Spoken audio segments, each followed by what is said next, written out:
So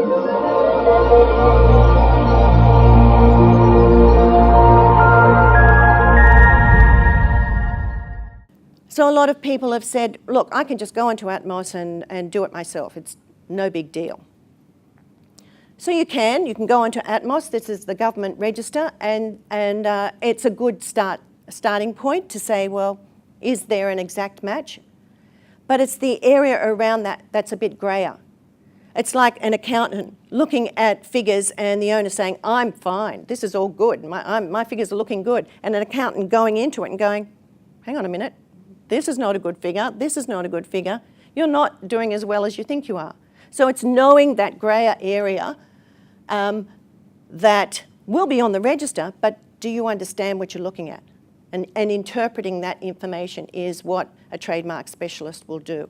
They'll look at it and go, well, this is a problem for you, because it might be associated.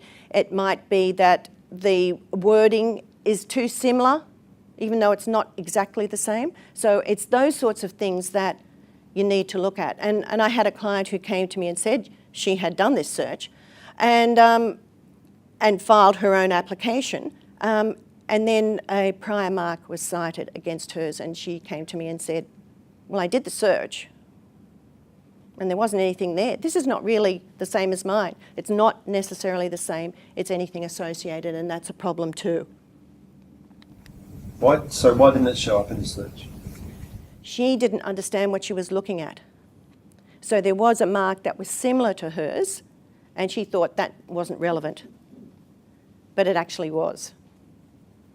And when the application was filed, the examiner found that mark that was similar in the same field and rejected her application.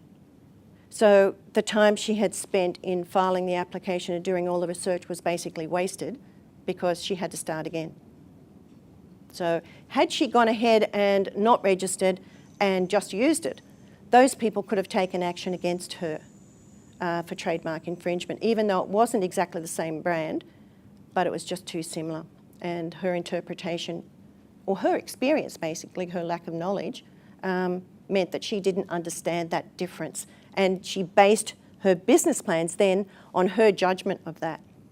So that was a mistake.